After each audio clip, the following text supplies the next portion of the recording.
The stench of old blood never leaves your nostrils once you have breathed it long enough. It seeps into the pores of your skin, mingles with the sweat that drips from your brow, becomes part of you in ways that soap and water cannot wash away.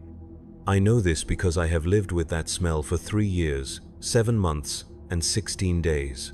Each morning I wake to it, each night I fall asleep to it.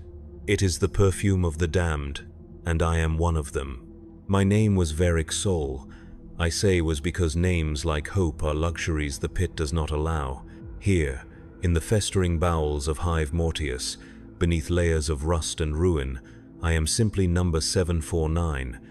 The branded numerals on my forearm tell the crowd who to bet on, who to cheer for, who to watch die. They do not tell them I once served the God Emperor with honor. They do not tell them I held the line at Vrax when the heretics came screaming from their trenches. They do not tell them I was decorated 3 times for valor before a single moment of weakness destroyed everything I had ever been. The underhive is where the Imperium sends its mistakes to rot. Not just the criminals and the mutants, though the darkness crawls with both. No. The underhive is where they send the soldiers who have seen too much, who have asked too many questions, who have hesitated when hesitation meant mercy. They tell themselves it is justice. They tell themselves it is necessary. What they do not tell themselves, what they cannot bear to acknowledge, is that places like this exist not despite the Imperium, but because of it.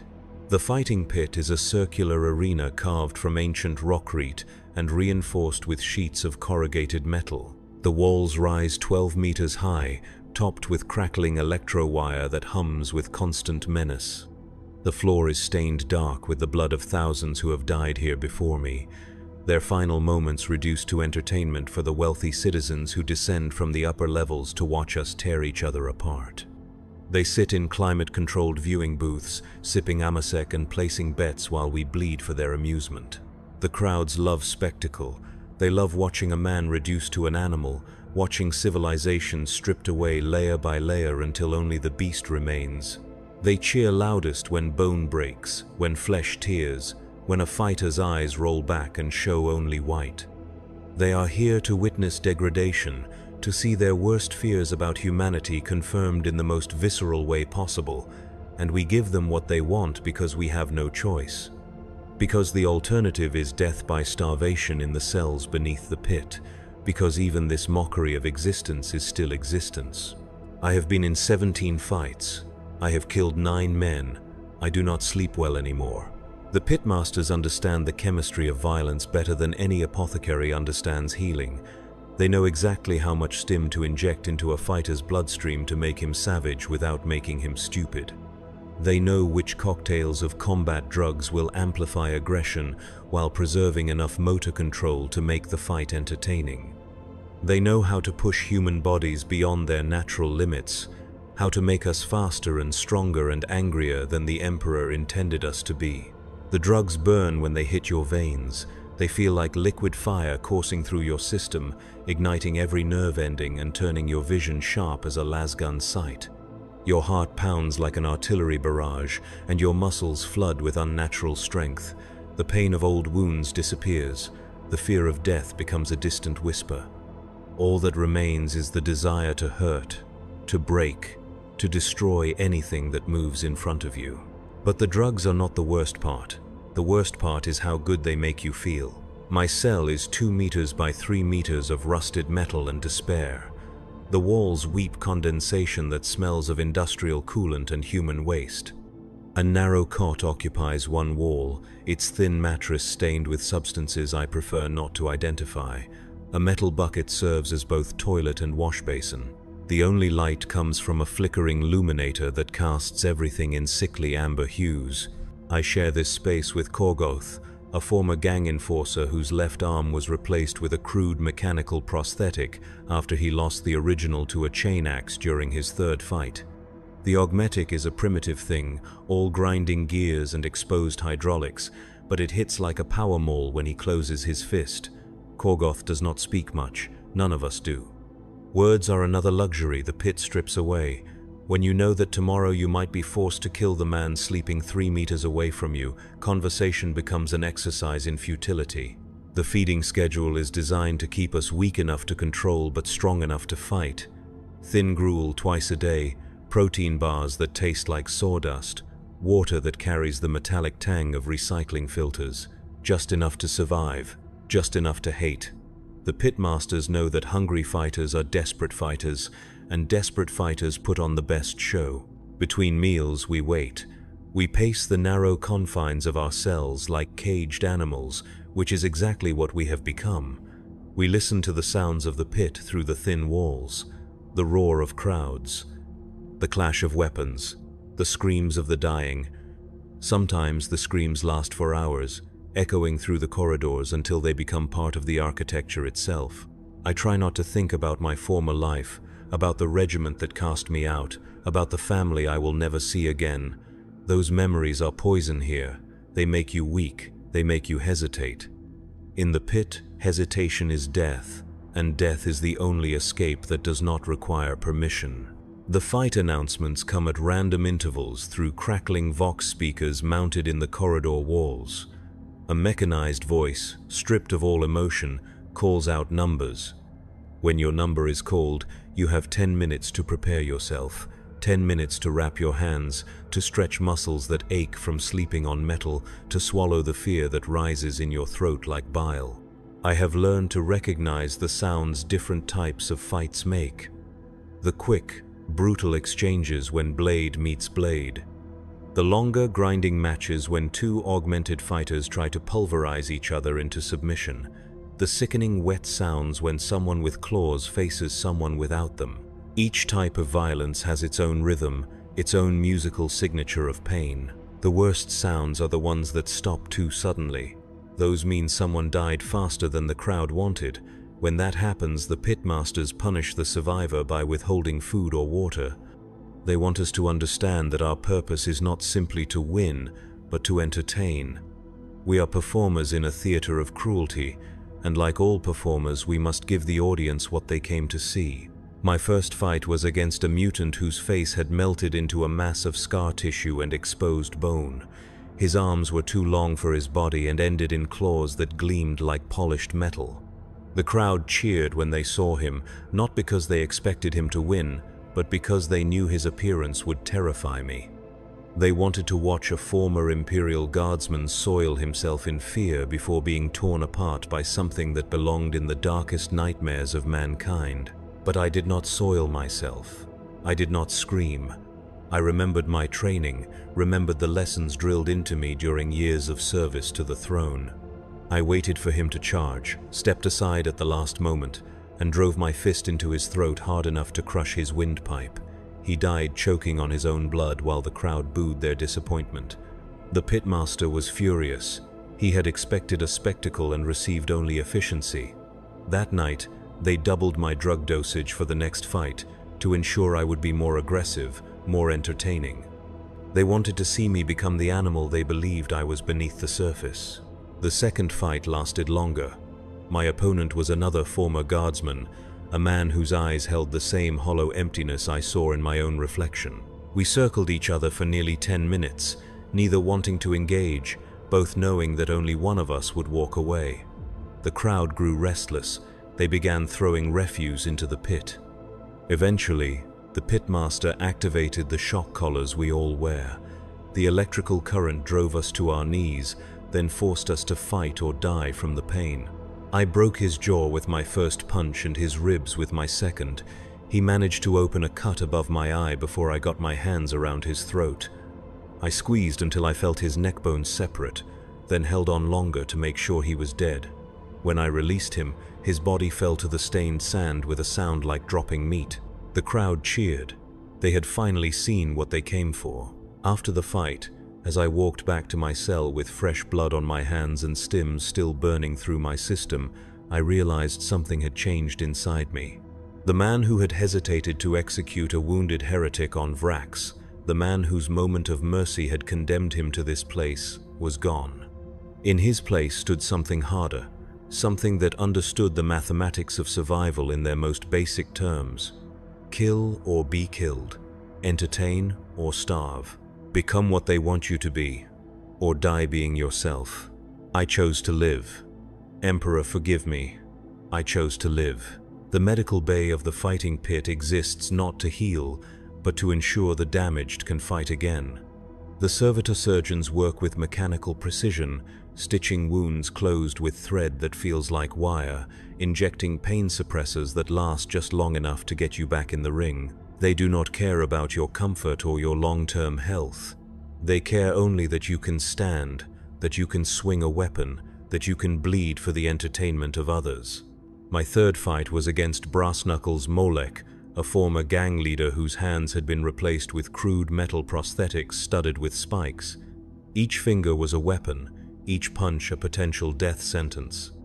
The crowd loved him because he fought like a machine, methodical and brutal, breaking his opponents bone by bone until they begged for death. But machines are predictable.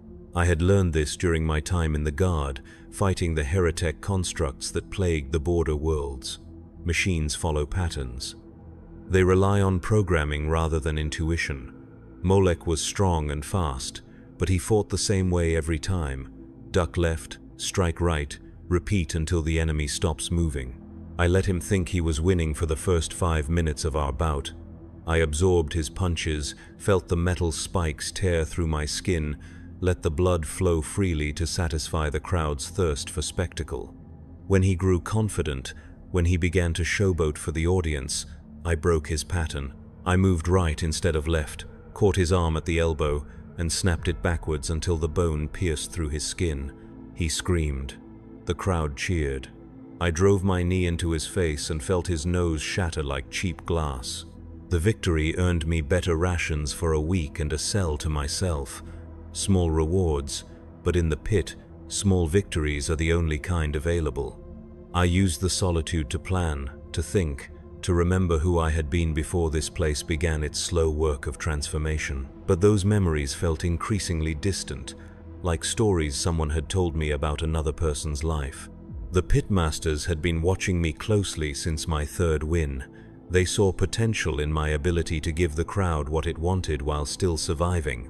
They began pairing me against more dangerous opponents, fighters with better weapons, enhanced augmentations, combat stims that pushed human physiology to its breaking point. Each fight was designed to push me further, to strip away another layer of the man I had been. My fourth opponent was a woman called Scarchain, whose arms were wrapped in electrified whips that could cut through flesh like heated blades.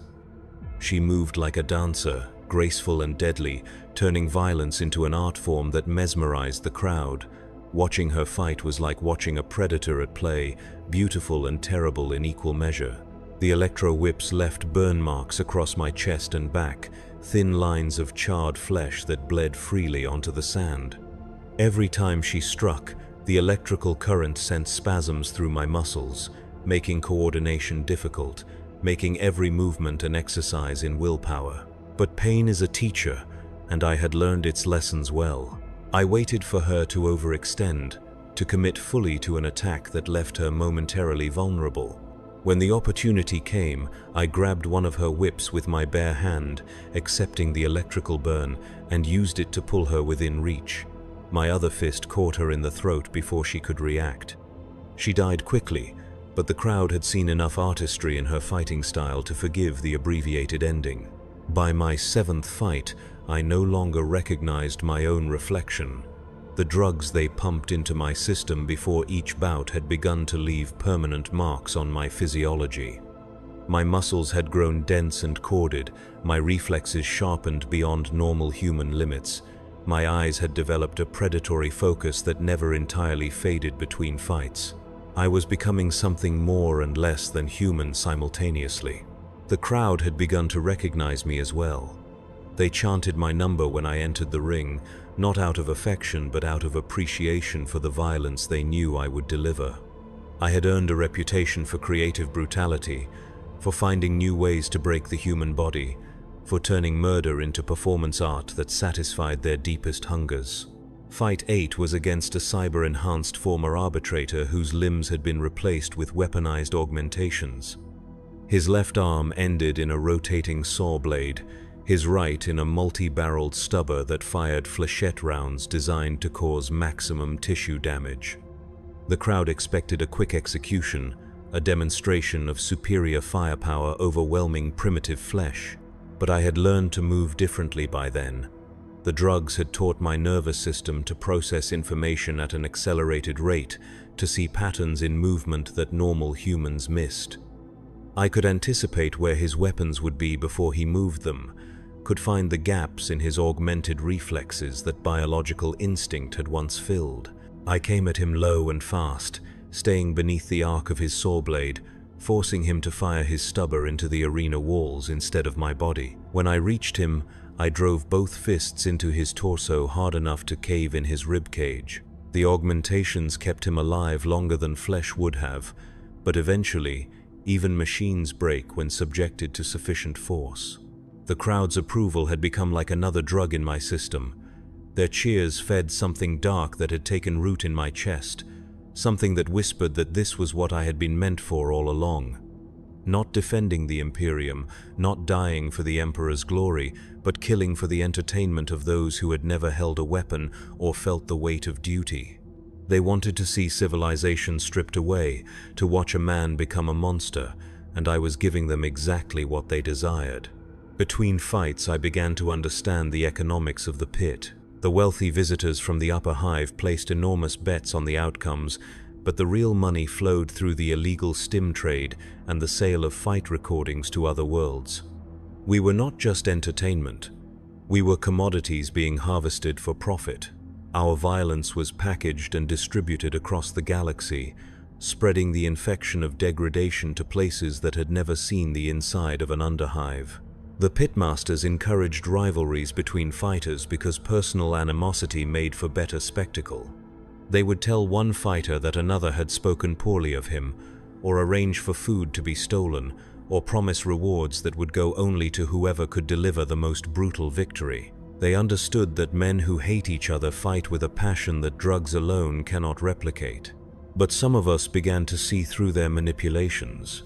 Korgoth, my cellmate, had started refusing their provocations, meeting their attempts to anger him with stolid silence. Others followed his example, creating an unofficial code of behavior that preserved whatever scraps of dignity remained to us. We would not let them turn us entirely into animals, no matter what they injected into our veins. This resistance did not go unnoticed.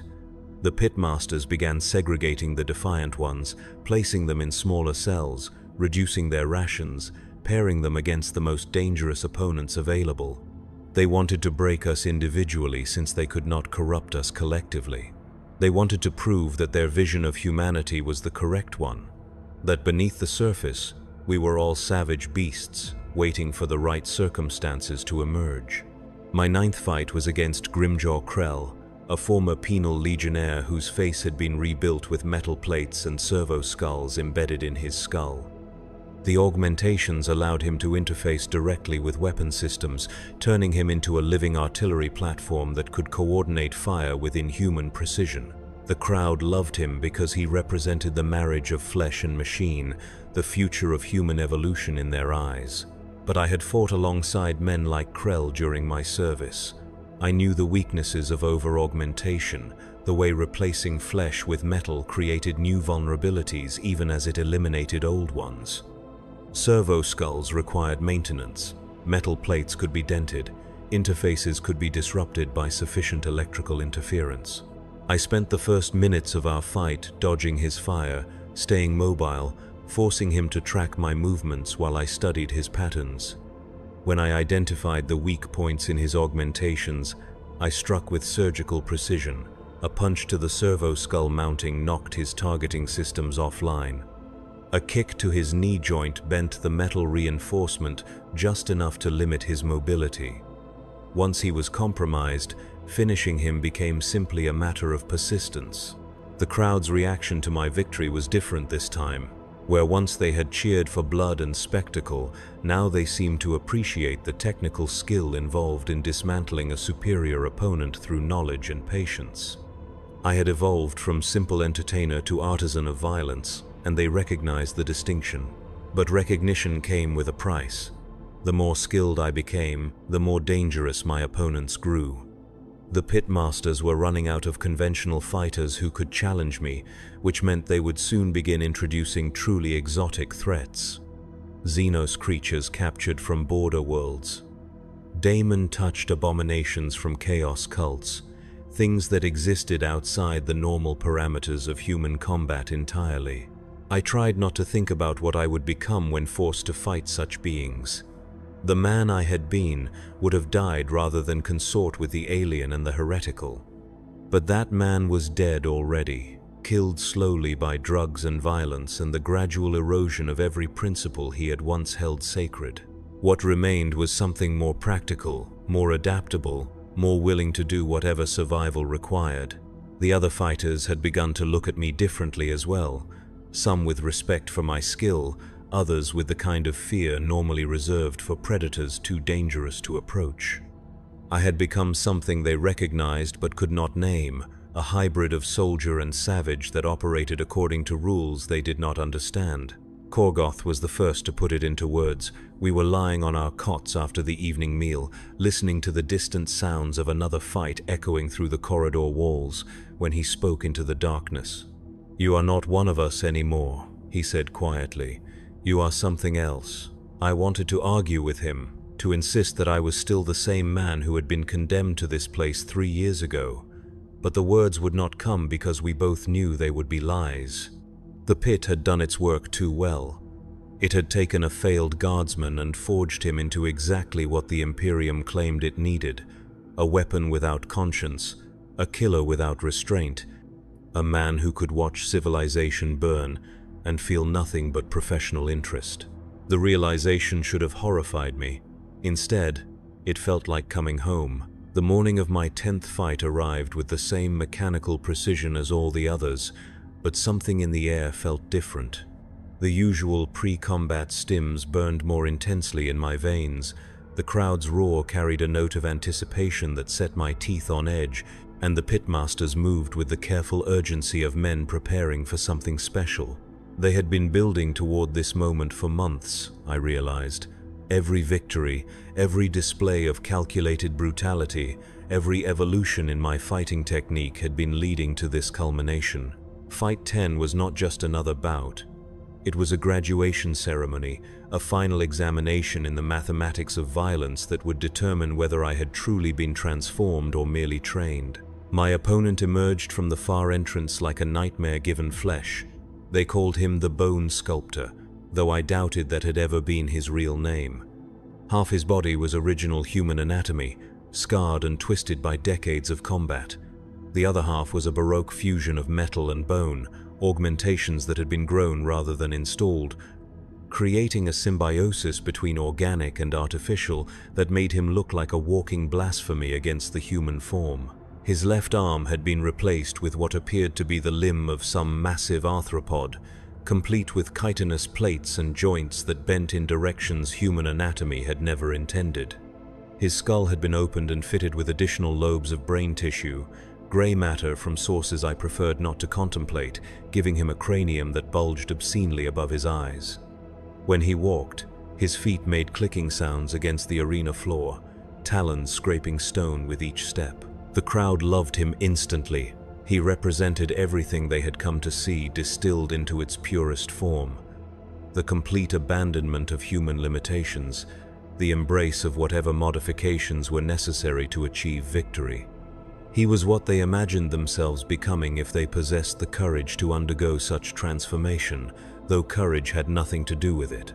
What drove men to such extremes was not bravery but desperation, the same force that had carved away pieces of my own soul until only the fighter remained. The Bone Sculptor studied me with eyes that held no trace of recognition or empathy. Whatever humanity he had once possessed had been surgically removed along with his original flesh.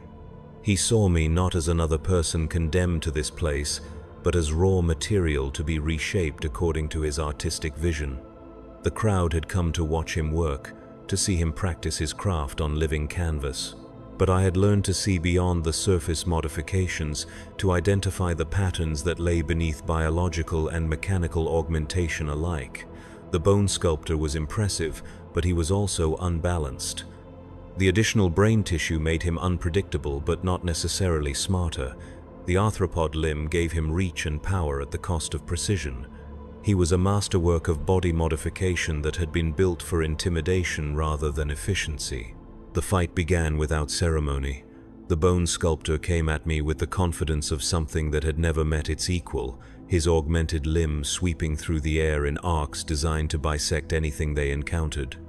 I had faced similar opponents before, fighters who relied on overwhelming physical advantages to compensate for tactical deficiencies, and I knew how to respond. Distance was my ally. I stayed outside his reach, forcing him to overextend himself with each attack, studying the rhythm of his movements while the crowd screamed for blood. His additional brain tissue made him erratic, causing him to change strategies mid-combat in ways that confused even himself. I began to see the openings in his defenses, the moments when augmented reflexes lagged behind modified instincts. When I struck, it was with surgical precision. A kick to his augmented knee joint disrupted his balance. A punch to his modified ribcage found the seam where metal met bone and exploited the weakness there. He staggered, surprise flickering across his distorted features, and I pressed my advantage before he could recover. The arthropod limb was powerful but unwieldy. When he swung it at me, I caught it at the elbow joint and applied leverage in a direction it was not designed to bend. The sound it made when it broke was unlike anything human anatomy could produce, a wet cracking that was part bone, part metal, part something else entirely. He screamed then, a sound that carried harmonics no human throat should have been able to produce. The additional brain tissue was processing pain signals in ways that magnified their intensity, turning injury into agony that overwhelmed his ability to function. I used his moment of incapacitation to finish the job, driving my fist into the junction where his augmented skull met his original spine. The blow severed the connections between his modified brain tissue and his nervous system. He collapsed like a marionette with cut strings, twitching spasmodically as conflicting signals raced through augmentations that no longer recognized each other as part of the same organism. The crowd fell silent for a moment, processing what they had witnessed. Then the cheers began, louder and more sustained than any I had ever heard. They were not just applauding my victory, but the manner of it. I had not simply defeated the bone sculptor, I had demonstrated mastery over the very concept of augmentation itself. I had proven that intelligence and technique could triumph over modification and mutation, but their approval felt hollow, like the sound of wind through empty shells. Each cheer was a nail in the coffin of whatever humanity remained to me, confirmation that I had become exactly what this place had been designed to create. I was no longer fighting for survival. I was fighting for the entertainment of people who saw my degradation as their elevation. The pitmasters were pleased with the outcome. They saw profit in my evolution, opportunities to market my skills to ever more wealthy and jaded audiences. That night, they moved me to better quarters, a cell with actual furniture and clean water, rewards for services rendered. They also began planning my next phase of development, conversations I overheard through thin walls that spoke of pharmaceutical enhancements, surgical modifications, and partnerships with other fighting circuits across the sector.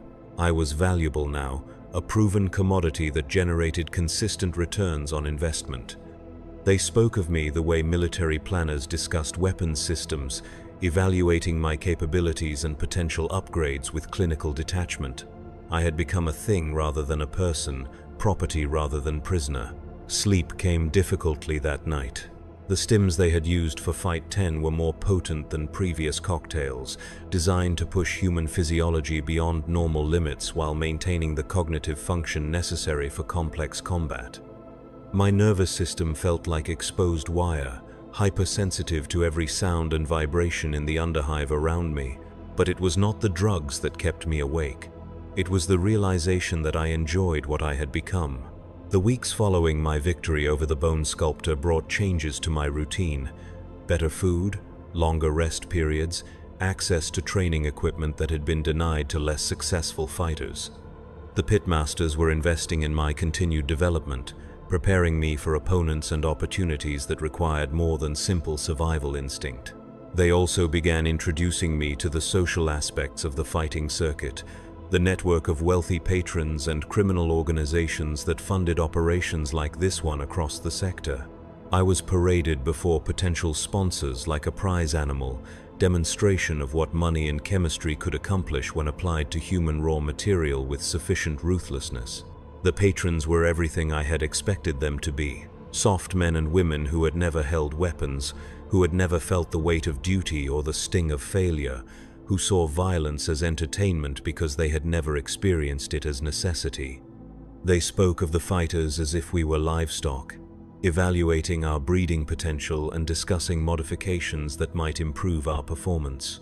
But beneath their casual cruelty, I detected something else: fear. They were afraid of what they had created, afraid that the same forces that had transformed us might one day be turned against them. They maintained their distance behind reinforced glass and armed guards because they understood that we were weapons, and weapons could be pointed in any direction their wielders chose. The fear gave me hope. Not for escape, that dream had died long ago, but for something more subtle. The possibility that the pitmasters and their wealthy patrons had made a fundamental miscalculation in their understanding of human nature. They believed that degradation inevitably led to submission, that men stripped of dignity would accept any fate rather than risk losing what little remained to them.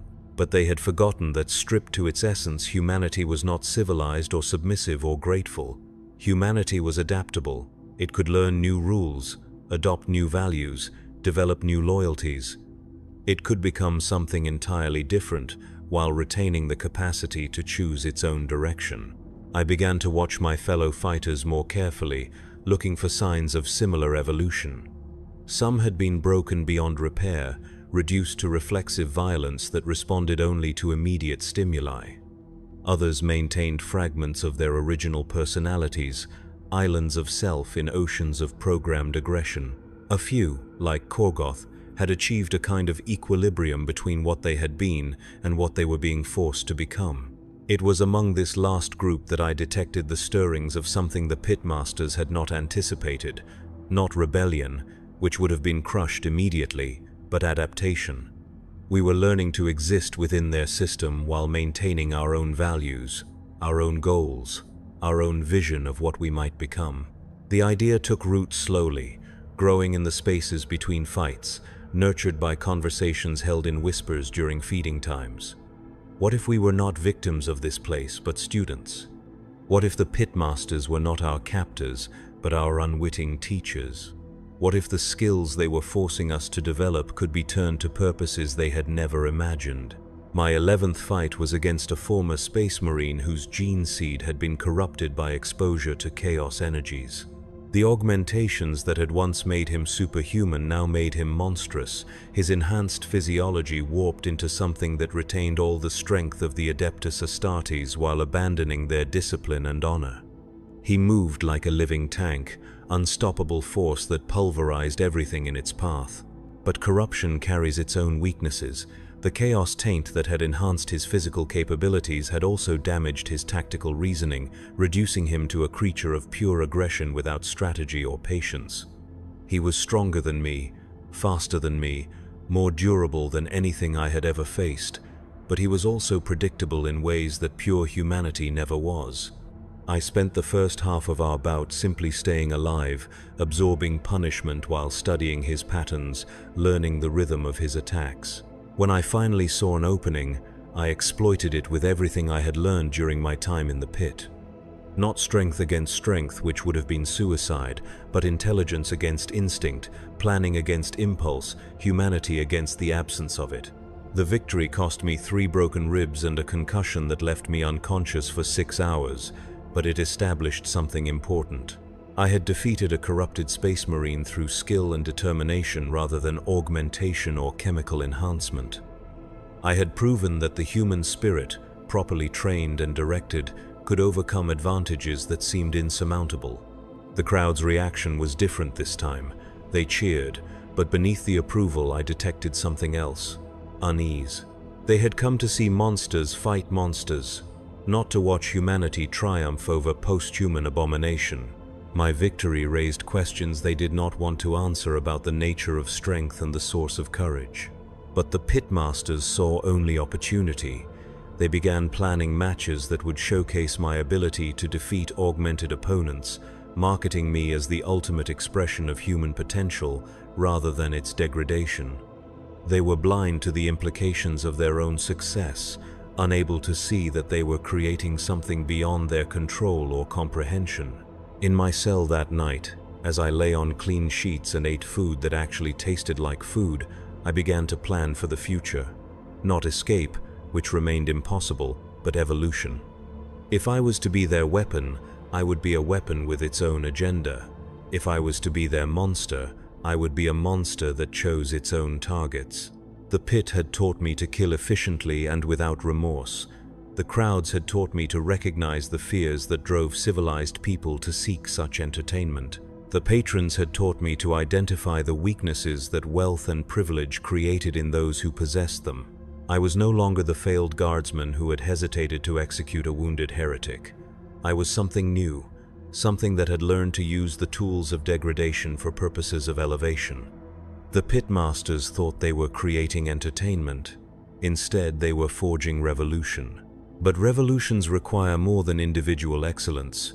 They require organization, leadership, and above all, they require other people willing to risk everything for the possibility of change. As I drifted towards sleep, I began to consider which of my fellow fighters might be ready to become something more than weapons in other people's hands. The transformation was accelerating now, and I was no longer its victim, I was its agent. The morning brought news that changed everything. Through the crackling Vox speakers came an announcement that Fight 12 would not be a standard bout, but something special, a team engagement.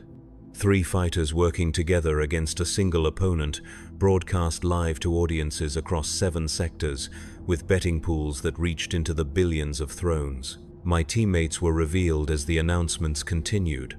Commorragh, my cellmate, whose mechanical arm and pragmatic approach to survival had earned the crowd's grudging respect. Lydia Vex, a former gang queen whose skill with improvised weapons had made her a fan favorite despite her tendency to kill opponents too quickly for proper spectacle.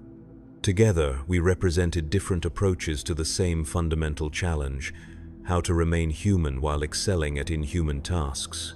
Our opponent was something that should not have existed outside the deepest nightmares of the Ordo Xenos. They called it the apex predator, though whatever species it had originally belonged to was no longer recognizable beneath layers of biological modification and chaos corruption.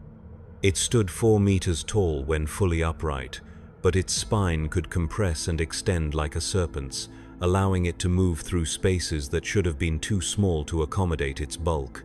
Its skin was a patchwork of chitinous plates and exposed muscle tissue, natural armor that had been grown rather than grafted. 6 arms emerged from its torso at irregular intervals, each ending in hands that combined human fingers with retractable claws designed for maximum tissue damage. Its head was the worst part, a fusion of human intelligence and alien instinct that regarded us with the calculating hunger of something that viewed our species as prey rather than opponent. The crowd's excitement was palpable. They had come to witness the ultimate expression of their philosophy, to watch enhanced humanity face something that transcended the boundaries of species and sanity.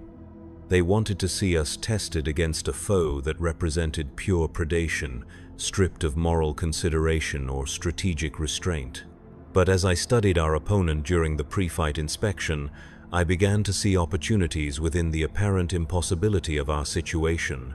The apex predator was impressive, but it was also unstable. The various modifications had been layered onto its original biology without proper integration, creating weak points where different systems interfaced poorly. Its additional arms gave it reach and versatility, but also created balance issues when multiple limbs moved simultaneously.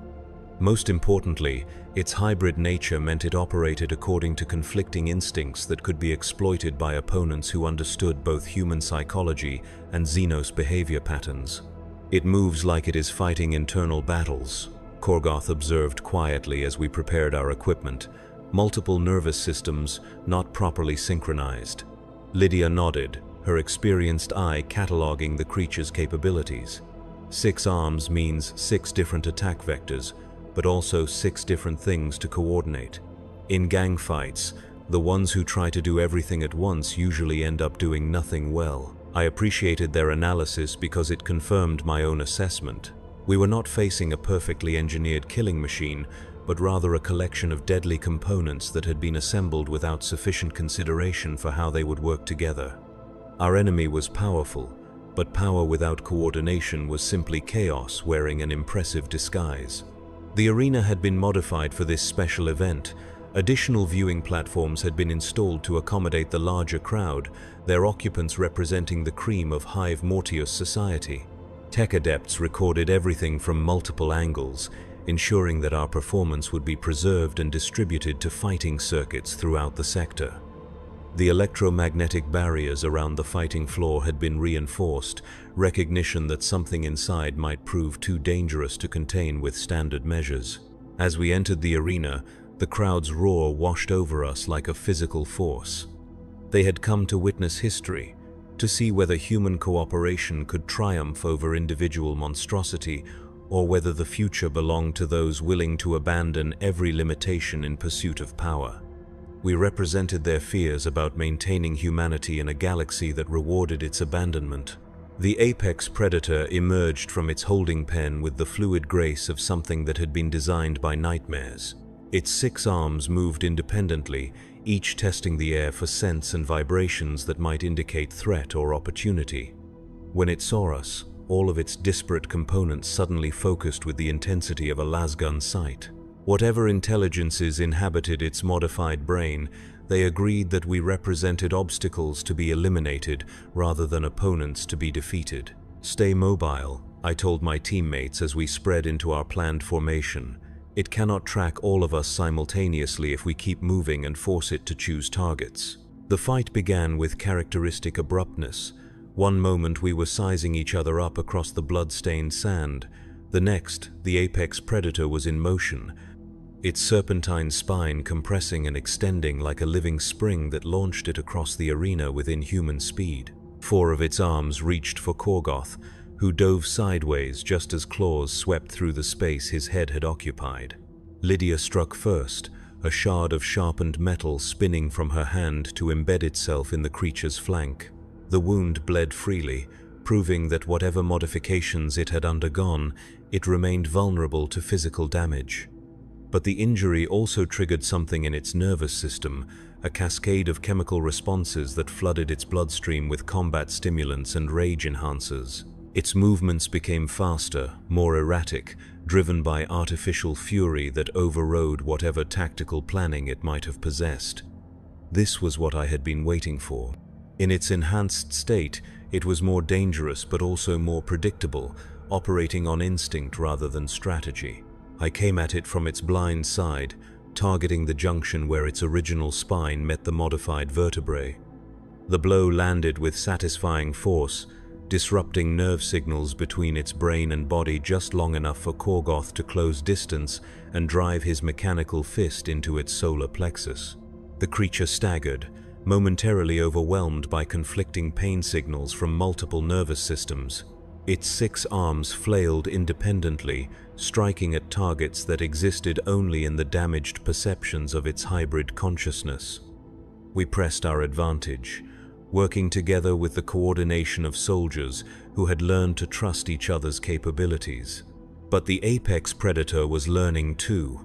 Its various modifications began synchronizing their responses, artificial and biological systems finding common ground in their shared desire to survive. When it struck again, it did so with all 6 arms moving in concert, creating a web of claws that forced us to scatter or be torn apart. Lydia was caught by one of its sweeping attacks, claws opening deep furrows in her back before she could roll away.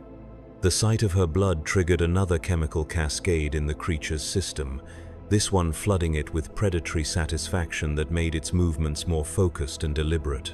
"It feeds on success," I called to Commorragh as we regrouped. "Each victory makes it stronger."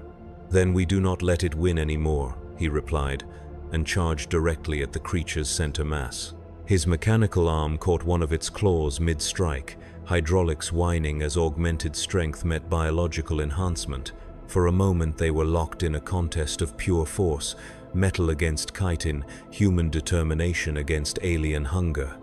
Then Korgoth's arm began to give way, gears grinding under pressure they had never been designed to withstand. I used his sacrifice as an opportunity, driving both fists into the creature's exposed spine while it was focused on overpowering his prosthetic.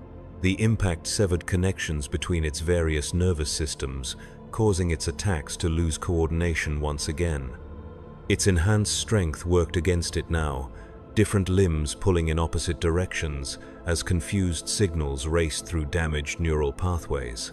Lydia recovered enough to rejoin the fight, her remaining weapons finding weak points in its natural armor while Korgoth and I kept it distracted.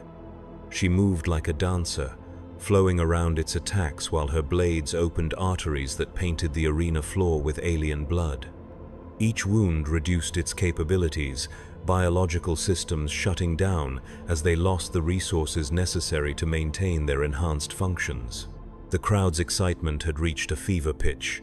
They were witnessing the impossible, watching three humans systematically dismantle something that should have been beyond their ability to defeat. Their cheers carried a note of desperate hunger, as if our success validated their own dreams of transcending the limitations that confined them to their viewing boxes. But beneath their excitement, I detected something else: fear. They were beginning to understand the implications of what they were witnessing. If humans working together could defeat such an apparently superior opponent, what did that say about the hierarchy that placed them above us? What did that say about the assumptions that justified our enslavement? The apex predator's movements were growing sluggish, its various modifications consuming resources faster than its hybrid metabolism could replenish them. Its attacks became desperate rather than calculated, wild swings that expended energy without achieving objectives. We had learned to work together while it remained trapped in the chaos of its own conflicting instincts. When the end came, it was almost anticlimactic. The creature simply collapsed as its overtaxed systems finally reached the point of failure. Its 6 arms twitched spasmodically for a few moments, then fell still. Whatever consciousnesses had inhabited its modified brain were finally quiet, leaving behind only dead tissue and broken machinery. The crowd's silence stretched for long seconds before the cheers began. They had gotten their spectacle, their proof that humanity could triumph over impossible odds, but they had also received something they had not bargained for. They had seen cooperation defeat corruption, strategy overcome strength, intelligence triumph over modification. As we stood over our fallen opponent, breathing hard and bleeding from numerous wounds, I realized that something fundamental had changed in the dynamic between fighters and audience. We were no longer simply entertainment for their amusement. We had become a demonstration of principles they claimed to believe, but had forgotten how to practice. The pitmasters were ecstatic with the success of the broadcast, talking excitedly about audience numbers and betting revenues and requests for repeat performances. But I could see uncertainty in their eyes as well, recognition that they had created something beyond their ability to control or predict. We had won too decisively, too intelligently, in ways that raised uncomfortable questions about the nature of the system they served. The aftermath of our victory brought changes none of us had anticipated. The successful broadcast had generated enormous profits, but it had also attracted attention from organizations the pitmasters preferred to avoid. Imperial authorities who monitored illegal fighting circuits for signs of chaos corruption, arbitrator units investigating reports of Xenos trafficking, Inquisition agents following the trail of the apex predator back to its sources.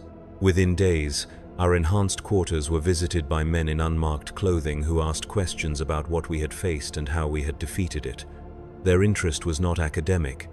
They wanted to know whether our opponent had displayed signs of demonic possession, whether its modifications followed patterns associated with particular chaos cults, whether its behavior suggested intelligence beyond animal cunning. I answered their questions carefully, providing technical details while avoiding speculation about implications. They were professionals, these unnamed visitors, and they recognized that we possessed expertise their training manuals could not provide. We had fought things they had only read about in classified reports, had learned through direct experience what their theories could only approximate. But our cooperation came with a price. Each question they asked revealed more about the scope of the underground network that had supplied our opponent. Each detail we provided helped them understand how extensively the fighting circuit had been infiltrated by forces hostile to the Imperium. We were not just fighters anymore, we were intelligence assets whose value lay in our unique knowledge of corruption's practical applications. The pitmasters began to understand that their operation had grown too successful for its own safety. High-profile victories brought high-profile attention, and high-profile attention led to investigations that could uncover operations they preferred to keep hidden.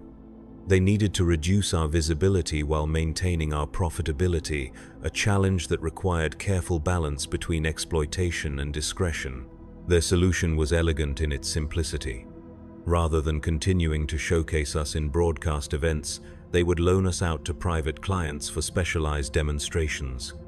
Wealthy collectors who wanted to test their own acquisitions against proven fighters, military contractors who needed to evaluate the effectiveness of new augmentation technologies, research facilities that required subjects with experience fighting exotic opponents. We were to become a traveling exhibition of controlled violence, a service that could be delivered discreetly to clients who valued both quality and confidentiality. The work would be more varied, potentially more dangerous, but also more interesting than the repetitive spectacle of arena combat. We would see more of the galaxy while serving the same fundamental purpose, demonstrating the limits of human adaptability through direct application. The first assignment came within weeks.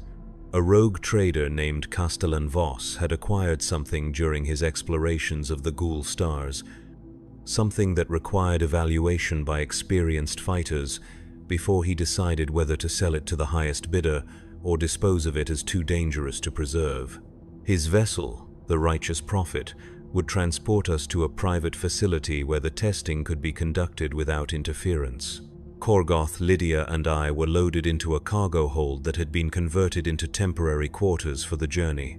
The accommodations were better than our cells, but they served the same fundamental purpose, containing us until our services were required. We were valuable property now, investments that needed protection from damage or escape. The journey through the warp gave us time to discuss our situation and plan for whatever challenges lay ahead. We had proven that cooperation could overcome individual excellence, but we had also learned that success brought its own forms of imprisonment. We were no longer anonymous fodder for arena entertainment, but we were still prisoners, still weapons in the hands of people who saw us as tools rather than people. They fear what we have become, Lydia observed during one of our conversations, not our fighting skills, but our ability to work together. That is why they separate us from the other fighters, why they want to use us in isolation. Korgoth nodded agreement. In the arena, we were symbols, proof that humans could triumph over post-human abomination. That message is dangerous to people who profit from human weakness. I had been thinking along similar lines. Our victory over the apex predator had demonstrated something the Imperial hierarchy preferred to suppress, that ordinary humans, properly organized and motivated, could overcome challenges that seemed insurmountable. That cooperation could be more powerful than augmentation, that intelligence could be more valuable than modification, that humanity's strength lay not in individual excellence but in collective effort. The Righteous Prophet dropped out of warp space near a system that did not appear on standard navigation charts, a collection of dead worlds orbiting a dying star that served as a private preserve for wealthy collectors of dangerous artifacts. Castellan Voss met us personally when we were transferred to his testing facility, a man whose augmentations were subtle but extensive, designed to enhance performance without advertising their presence. "Gentleman and lady," he said with the practiced courtesy of someone accustomed to dealing with valuable commodities, "I trust your journey was comfortable. I have something quite special for you to evaluate, something that may change your understanding of what constitutes a proper challenge." The testing facility was a marvel of engineering and paranoia. reinforced chambers capable of withstanding explosions or psychic attacks, observation posts protected by force fields and void shields, automated defense systems that could sterilize the entire complex if containment protocols were breached. Whatever Voss had acquired, he was taking no chances with its security. Our opponent was revealed gradually, building suspense in the manner of someone who appreciated the theater of danger. It had once been human, but the resemblance was purely structural now. Every organic component had been replaced with crystalline analogues that gleamed with their own internal light. Its movements were precise beyond anything biological systems could achieve, each gesture calculated to achieve maximum efficiency with minimum energy expenditure. A perfectly preserved example of the Yuvath species' approach to human enhancement, Voss explained with evident pride. They believed that flesh was merely a prototype for more sophisticated materials. This specimen represents their vision of what humanity could become with proper guidance. The crystalline being studied us with eyes that burned like miniature stars, evaluating our capabilities through senses that operated beyond the normal spectrum of human perception. When it moved, it did so with mathematical precision, each step placed exactly where it would provide maximum tactical advantage. Its limbs could extend or contract at will, allowing it to adapt its reach and leverage to whatever situation demanded. But as I watched it maneuver, I began to understand its limitations. Perfection was static by definition, incapable of the improvisation that made biological systems adaptable. The crystalline being operated according to optimal parameters, but it could not deviate from those parameters when circumstances required suboptimal choices. Its precision was also its prison, constraining it within patterns that could be predicted and exploited. It thinks we are going to fight it directly, I told my teammates as we prepared for the encounter. It has calculated optimal responses to conventional tactics, but it cannot adapt to approaches that deliberately accept inefficiency in exchange for unpredictability. The battle began with characteristic precision on its part. The crystalline being moved to secure the tactical advantage, positioning itself to control the maximum amount of space while limiting our mobility options. Its attacks were delivered with geometric perfection, each strike designed to achieve maximum damage while exposing minimum vulnerability. But we did not respond according to its calculations. Instead of seeking tactical advantage, we embraced tactical chaos. Lydia attacked from exposed positions that any reasonable fighter would avoid. Korgoth charged directly into its strongest defensive zone rather than seeking its weakest. I deliberately placed myself in positions where its superior reach should have been decisive. The results confused its analytical processes. It had been programmed to exploit human tactical errors, but our apparent errors were delivering results its models could not predict. Its perfect precision began to work against it as it struggled to process outcomes that fell outside its operational parameters. We were winning through controlled randomness, using the unpredictability that organic evolution had built into human nervous systems as a weapon against artificial perfection. Every mistake we made deliberately created opportunities that perfect tactics would have prevented. Every inefficiency we embraced generated results that efficient calculations could not anticipate. The crystalline being's confusion manifested as hesitation in its movements, microsecond delays as it processed possibilities its programming had not anticipated. Those delays created openings we exploited with the ruthlessness of predators who had learned to kill efficiently and without remorse. When it finally fell, shattered into fragments that still glowed with residual energy, Castellan Voss was silent for a long time. He had expected us to lose, had brought us here to demonstrate the superiority of artificial enhancement over biological limitation. Instead, he had witnessed something that challenged his fundamental assumptions about the relationship between perfection and effectiveness. "Fascinating," he said finally. "You have demonstrated that imperfection can be a form of superiority, that chaos can overcome order through mechanisms that order cannot predict or counter. This has implications beyond mere combat applications." I understood what he was thinking because I had been thinking the same thing. We had not simply defeated another opponent, We had proven a principle that extended far beyond fighting pits and private demonstrations. We had shown that human adaptability, properly directed, could overcome any system built on rigid optimization. The implications were staggering. If biological systems could triumph over artificial perfection through controlled chaos, what did that mean for an imperium built on absolute order? What did that mean for a galaxy where human flexibility was being systematically replaced by mechanical efficiency? What did that mean for the future of our species in a universe that seemed determined to make us obsolete? Voss paid for our services with the satisfaction of a man who had received value beyond what he had paid for. But as we were transported back to Hive Morteus, I could see that our demonstration had given him ideas about applications that extended far beyond testing dangerous artifacts. We had become proof of concept for approaches to human enhancement that worked with biological nature rather than against it. The pitmasters welcomed our return with the enthusiasm of people who had found a reliable source of profit, but I could see calculation in their eyes as well. They were beginning to understand that we represented more than simple entertainment or specialized services. We had evolved into something that could reshape their understanding of what human potential could accomplish. But evolution was a process that continued regardless of what others wanted from it. Each victory taught us new lessons about cooperation and adaptation. Each challenge forced us to develop new approaches to seemingly impossible problems. Each success demonstrated that the boundaries others placed on human capability were arbitrary constructs that could be transcended through proper application of intelligence and will. We were no longer just fighters surviving in an underground pit. We had become teachers of a philosophy that the galaxy was not ready to understand, prophets of a vision of human potential that threatened every hierarchy built on the assumption of human limitation. The question was no longer whether we could escape our circumstances, but whether we wanted to. We had found something in the depths that was more valuable than freedom: purpose.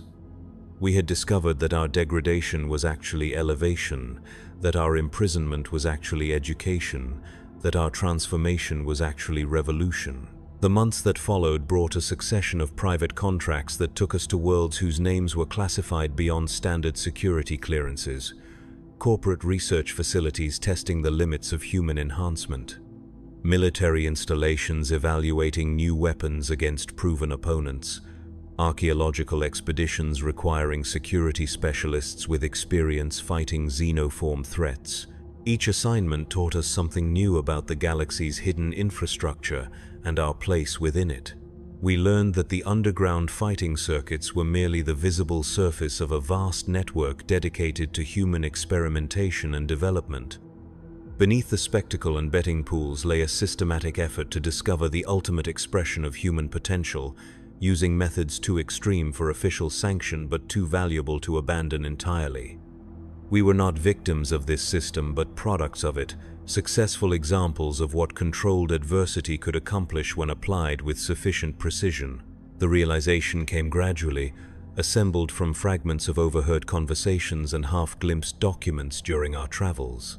The pitmasters answered to patrons who answered to organizations that did not officially exist.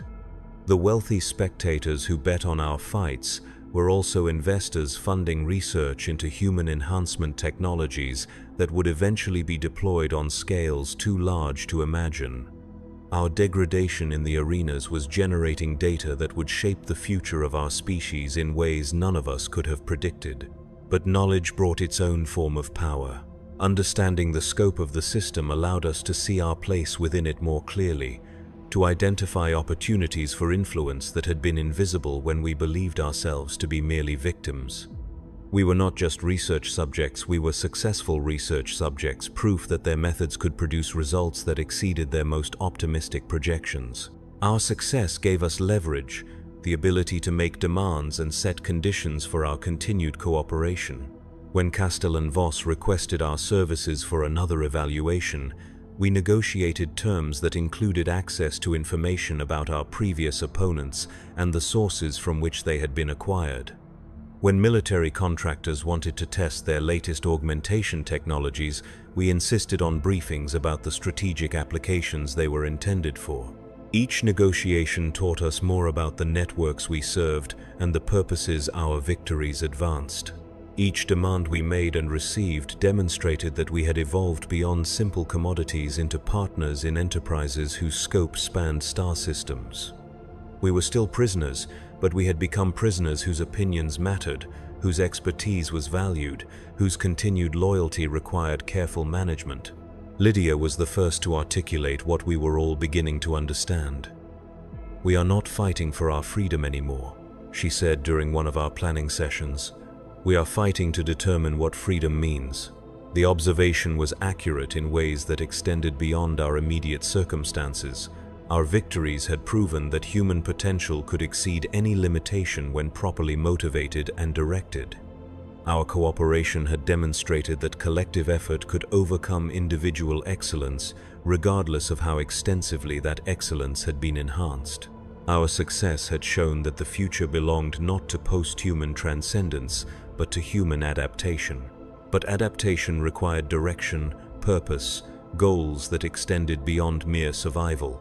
We had learned to excel at violence, but violence was only a tool for achieving objectives that lay beyond the arena.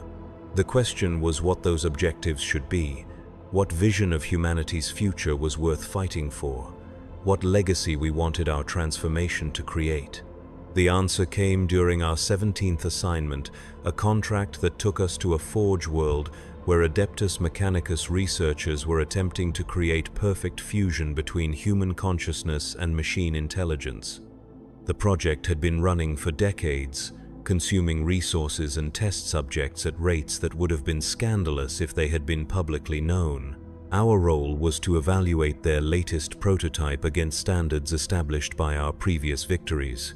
The prototype was a young woman whose organic brain had been integrated with a quantum processing matrix that gave her cognitive capabilities far beyond normal human limits. She could process information at machine speeds while maintaining the intuitive leaps that made biological intelligence adaptable. She represented everything the Mechanicus believed about the future of human evolution, the marriage of flesh and steel that would elevate our species beyond the limitations of purely organic thought. But when we faced her in combat, we discovered that perfect integration came with perfect isolation. Her enhanced intelligence allowed her to see every possible outcome, to calculate optimal responses to every conceivable threat, to predict our movements before we made them. But her ability to see everything made it impossible for her to choose anything, paralyzed by the weight of infinite possibility. We defeated her through the simple expedient of acting without thinking, making choices based on instinct rather than analysis, embracing the biological randomness that her enhanced cognition could observe but not replicate. Her perfection became a prison that trapped her within patterns of thought too complex for decisive action.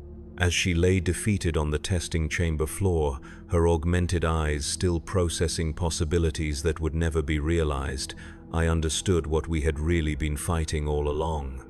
Not individual opponents, but approaches to human enhancement that sought to eliminate humanity's flaws without preserving its strengths.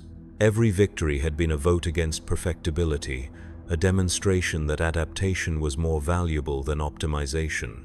The tech adepts who observed our victory were deeply troubled by its implications. They had invested centuries of research into the belief that human weakness could be systematically eliminated through proper application of sacred technology.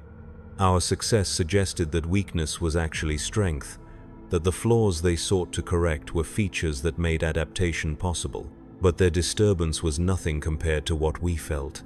Each victory brought us closer to understanding what we had become and why it mattered. We were not just weapons shaped by adversity.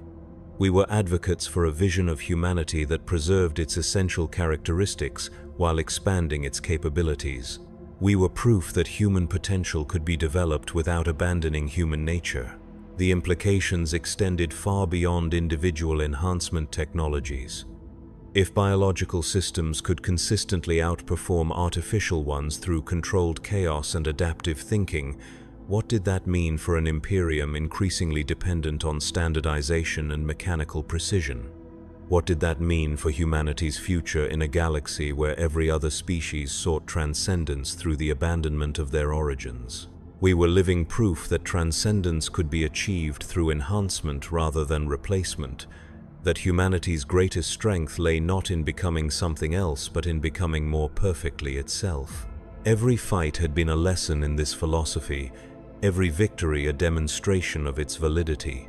But philosophy without application remained merely abstract theory. Understanding our significance was not enough if we could not find ways to share that understanding with others who needed it. We had learned to survive and excel in circumstances designed to break us, but that knowledge was worthless if it died with us in the pits and testing chambers where we had acquired it.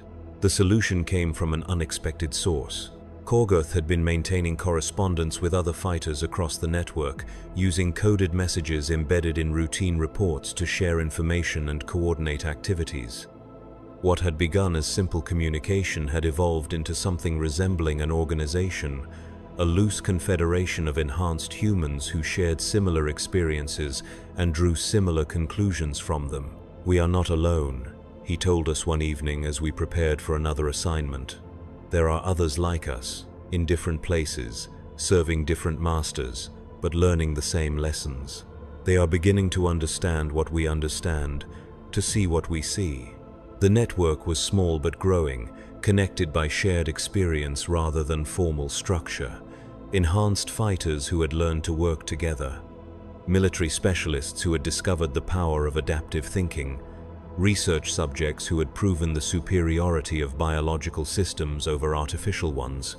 Test pilots, security operatives, experimental subjects, all united by the common experience of succeeding through methods their masters had not anticipated. They were developing their own language, their own protocols, their own vision of what enhanced humanity could accomplish when directed by human values rather than post-human aspirations.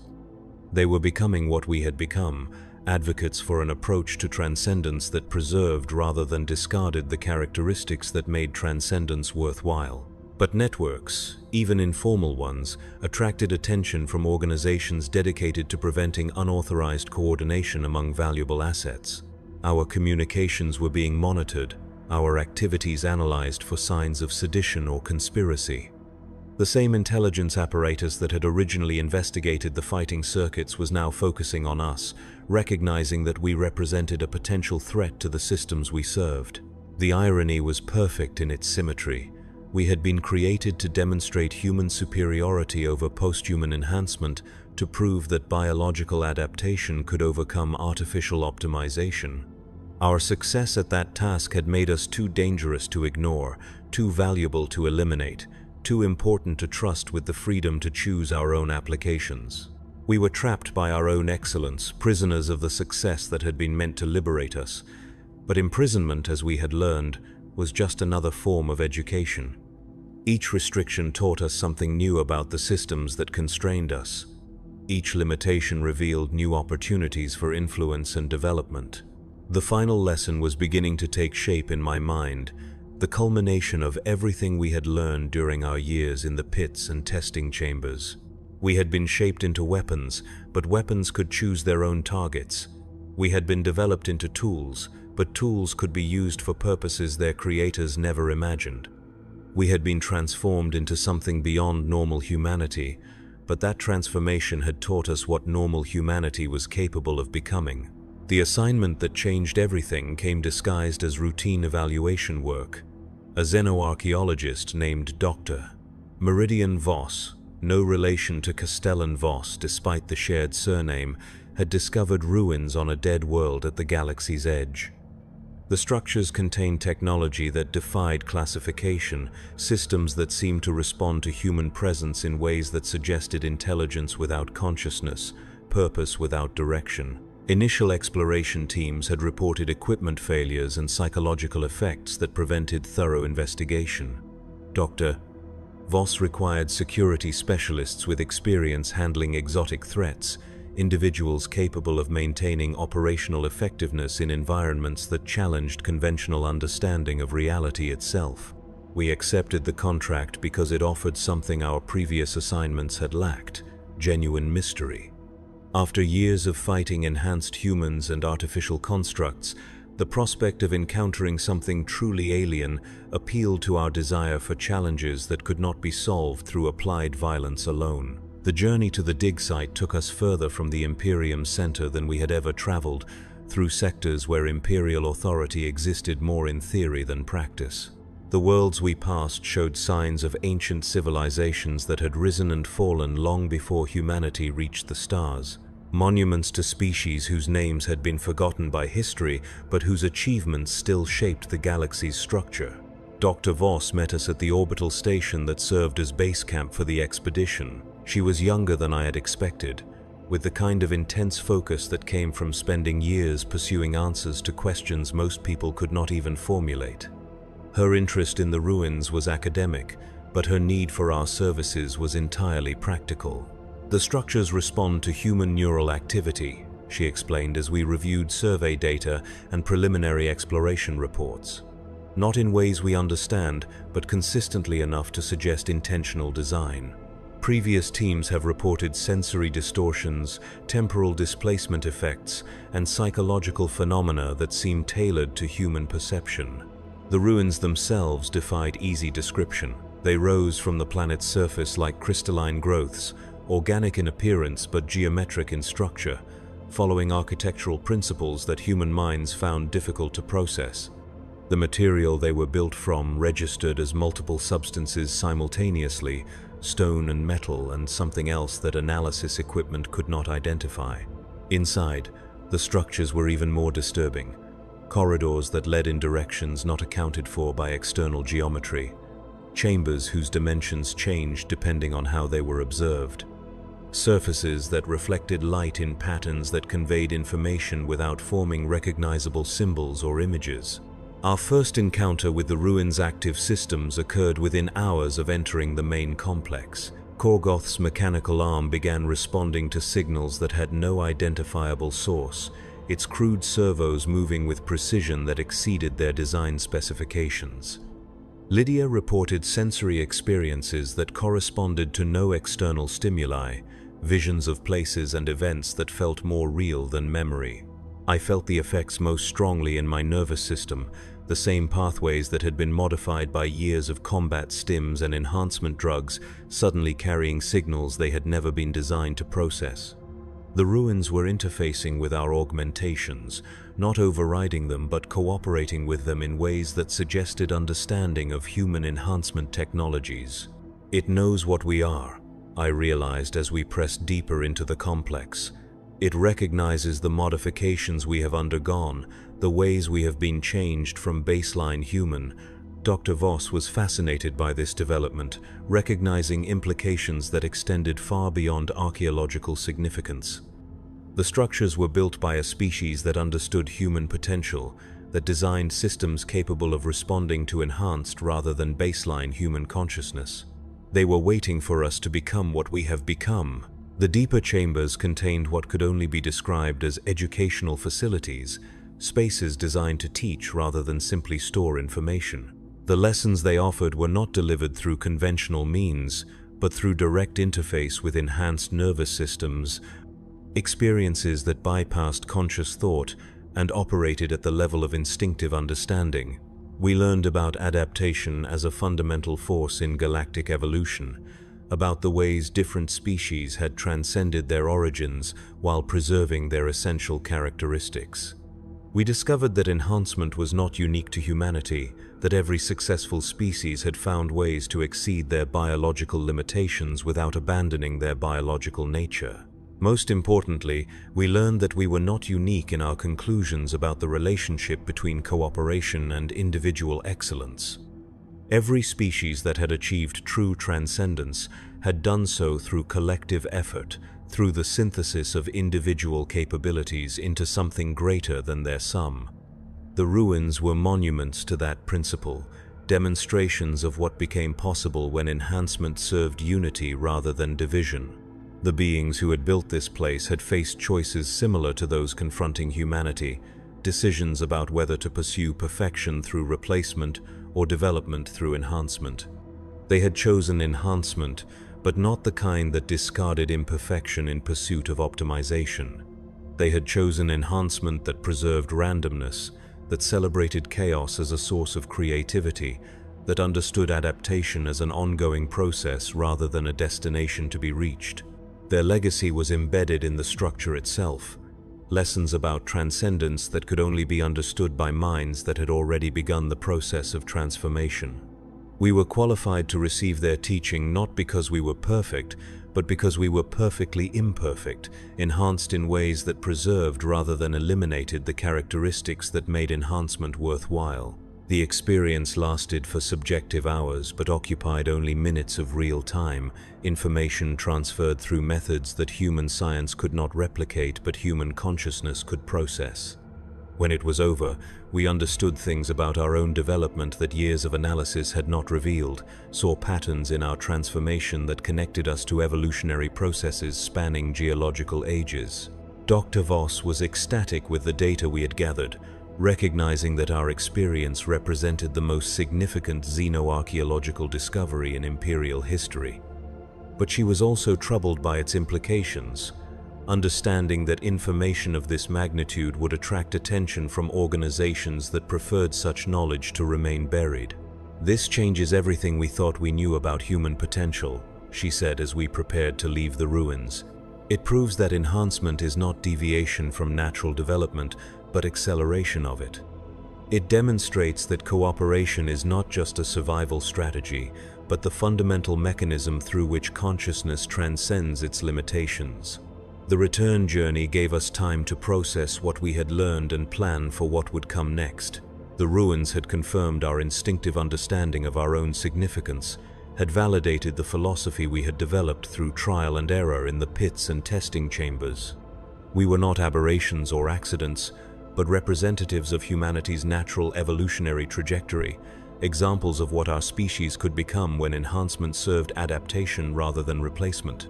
But validation brought responsibility. We now understood not just what we were, but why we mattered, what role we were meant to play in humanity's future development. The knowledge we had gained was not meant for us alone, but for all humans ready to understand what enhancement could accomplish when guided by human values rather than post-human aspirations. The challenge was how to share that knowledge without destroying ourselves in the process. Information of this significance would be classified beyond standard security levels, locked away in archives accessible only to the highest imperial authorities. Our testimony would be recorded and stored, but it would not be shared with the people who needed it most. The enhanced humans throughout the galaxy who were struggling with the same questions we had faced.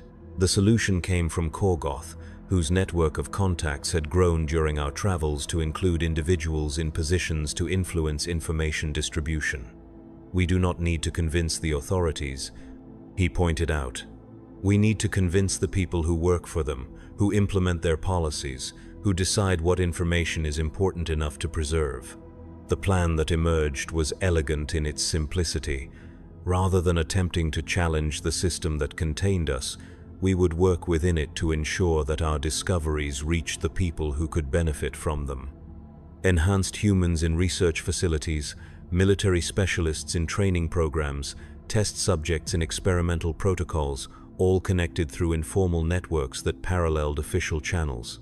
The information would spread slowly, carefully, disguised as practical knowledge rather than revolutionary theory, fighting techniques that emphasized cooperation over individual excellence. Enhancement protocols that preserved biological adaptability. Training methods that developed collective capabilities rather than specialized skills. Each transmission would carry part of the larger message, seeds of understanding that would grow into comprehension over time. We were no longer just successful test subjects or effective weapons. We had become teachers of a philosophy that could reshape humanity's approach to transcendence, guides for other enhanced humans who needed to understand their own significance.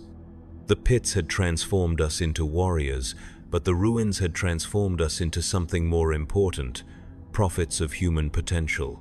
The final phase of our evolution began with a summons that came through channels we had never seen before.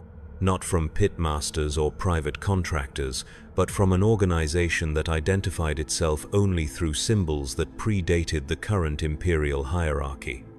The message was simple: Report to specified coordinates for evaluation by parties whose authority superseded all previous arrangements. We knew immediately that our activities had attracted attention at levels where individual preferences became irrelevant. The informal network we had helped establish, the knowledge we had gained from the alien ruins, the philosophy we had been quietly disseminating, all of it had been noticed by minds capable of seeing patterns across galactic scales. The coordinates led us to a facility that did not officially exist, built into an asteroid in a system that appeared on no navigation charts. The security measures we encountered upon arrival were designed to contain threats that conventional weapons could not address, technological applications of principles we had learned about in the ruins but had never expected to see implemented by human hands. Our escort consisted of individuals whose modifications exceeded anything we had previously encountered, but whose enhancements followed principles we recognized from our own development. They had been shaped by controlled adversity, refined through challenges that preserved their humanity while expanding their capabilities. They were what we might become given sufficient time and resources. The facility's commander was a woman whose age was impossible to determine, her modifications so subtle and comprehensive that they seemed to represent evolution rather than augmentation. She greeted us not as prisoners or assets, but as colleagues whose work she had been following with professional interest. "You have proven something we have long suspected," she said without preamble. "That humanity's greatest strength lies not in transcending its limitations, but in transcending through them. Your victories in the pits, your success in the testing facilities, your discoveries in the ruins, all point toward the same conclusion. We are meant to become more than we are while remaining who we are." She led us through corridors lined with displays, showing the results of enhancement programs spanning centuries, each one representing a different approach to the fundamental question of human development. Some had pursued perfection through replacement, creating beings so far removed from their origins that they could no longer be considered human. Others had sought optimization through standardization, reducing individuals to components in larger systems. "All failures," she explained as we reviewed the historical record. "Not because they were technically inadequate, but because they abandoned the characteristics that made enhancement worthwhile. They pursued power without purpose, transcendence without meaning, evolution without soul." The displays showed us what we had been fighting against without realizing it: the cumulative weight of approaches to human development that treated individuality as a flaw to be corrected rather than a strength to be cultivated. Every victory we had achieved had been a vote against such thinking, a demonstration that cooperation could overcome standardization, that adaptability could defeat optimization, that humanity enhanced was more powerful than humanity replaced. "You represent a different approach," she continued, leading us to a chamber where dozens of other enhanced humans were engaged in activities that combined individual excellence with collective purpose. Enhancement that preserves rather than eliminates the characteristics that make enhancement valuable. Development that builds upon rather than replaces the foundation that makes development meaningful. We were not unique, we learned. Throughout the galaxy, similar programs had been producing similar results. Enhanced humans who had learned to exceed their limitations while maintaining their humanity. The fighting pits were merely one component of a vast network dedicated to discovering what human potential could accomplish when properly directed and supported. But discovery was not the same as implementation. Understanding what enhancement could achieve was different from creating systems that could deliver such enhancement on the scales required. The knowledge we had gained through years of controlled adversity needed to be translated into methodologies that could be applied to entire populations without losing the individual focus that made them effective. "That is why you are here," she explained as we observed training programs that incorporated lessons we had learned through bitter experience. Not to be studied or displayed, but to teach. "Your experiences represent successful navigation of challenges that most enhanced humans face but few survive. You have learned to thrive under conditions designed to break you, and that knowledge is invaluable to others facing similar trials." The facility was not a prison or a laboratory, but a school whose curriculum was written in scars and paid for with blood. Enhanced humans from across the sector came here to learn from those who had succeeded where others had failed, to understand how cooperation could overcome any individual limitation, to discover what became possible when enhancement served humanity rather than replacing it.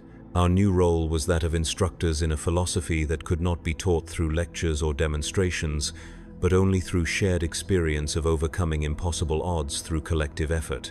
We would help others learn what we had learned, guide them through the transformations we had undergone, show them that enhancement was not about becoming something else, but about becoming more perfectly themselves.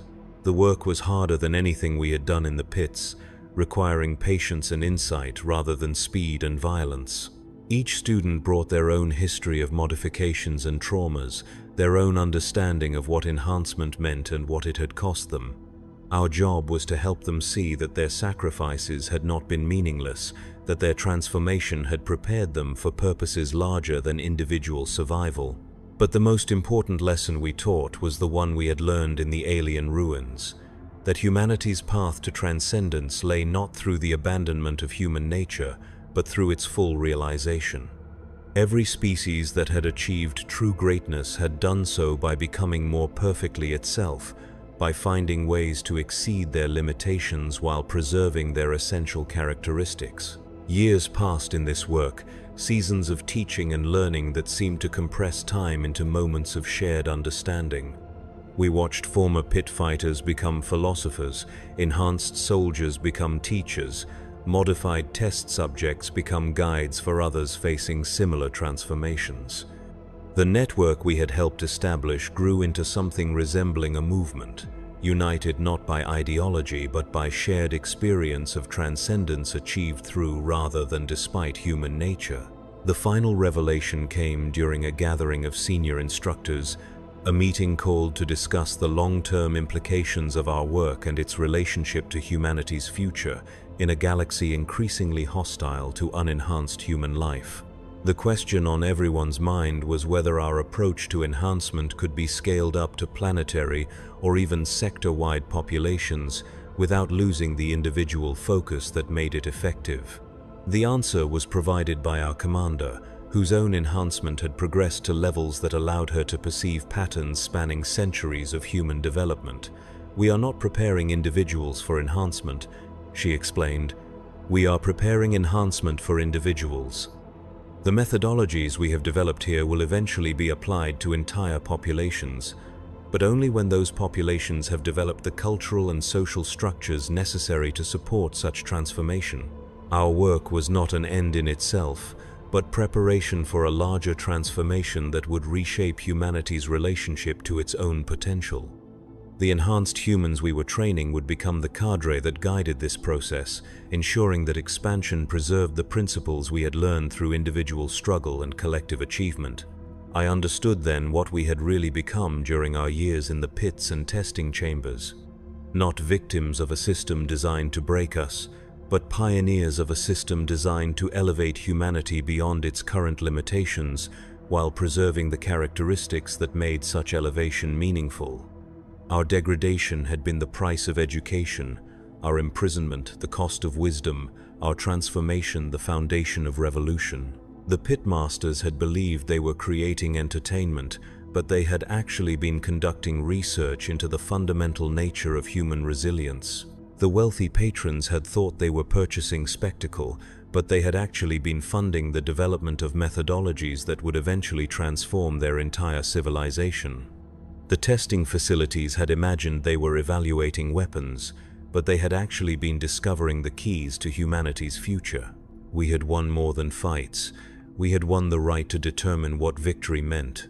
The underground fighting pits still exist, scattered throughout the galaxy's dark places, still serving the wealthy and powerful who hunger for spectacle and degradation. But they no longer serve their original purpose. Instead of breaking fighters, they now identify candidates for programs like ours. Instead of creating entertainment, they now develop teachers. Instead of demonstrating human limitation, they now reveal human potential. The system that created us continues to operate, but it has been transformed by the understanding we helped generate. What was once purely exploitative has become educational. What was once degrading has become elevating. What was once destructive has become constructive. The same forces that stripped away our original identities now help others discover their enhanced selves. I no longer remember the name of the man who hesitated to execute a heretic on Vrax, whose moment of mercy condemned him to the fighting pits of Hive Morteus. That person died somewhere in the depths, killed not by violence but by the gradual realization that mercy without strength was meaningless, that compassion without capability was empty, that humanity without the power to preserve its values was doomed to extinction. In his place stands someone who understands that transcendence is not the abandonment of human nature, but its full realization. Someone who has learned that enhancement is not about becoming perfect, but about becoming perfectly adaptable. Someone who knows that the future belongs not to those who abandon their origins, but to those who honor them while exceeding their limitations. The pits taught me to kill efficiently and without remorse, but they also taught me something more important, that human beings can become anything they need to become while remaining recognizably human. The crowds taught me that degradation and elevation were often indistinguishable, that the same forces that destroyed some people transformed others.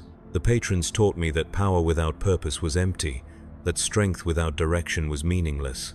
But the most important lesson came from my fellow fighters, from Korgoth and Lydia and all the others who learned to transcend their circumstances through cooperation and mutual support. They taught me that humanity's greatest strength was not individual excellence, but collective achievement, not personal perfection, but shared purpose. We were forged in the crucible of controlled adversity, tempered by challenges designed to break us, shaped by forces that turned our weaknesses into strengths. We emerged not as weapons in other people's hands, but as architects of our own destiny, builders of a future where enhancement served humanity rather than replacing it. The underground fighting pits of the 41st millennium continue to grind human beings into shapes their masters require, but those shapes are no longer what they once were. We have changed the meaning of victory, redefined the nature of strength, transformed the purpose of power itself. In the depths of the galaxy's darkest places, human potential continues to evolve, not toward perfection, but toward adaptability. Not toward transcendence of human nature, but toward its full realization. Not toward individual excellence, but toward collective achievement. We are no longer fighting for survival, we are fighting for the future, and we are winning.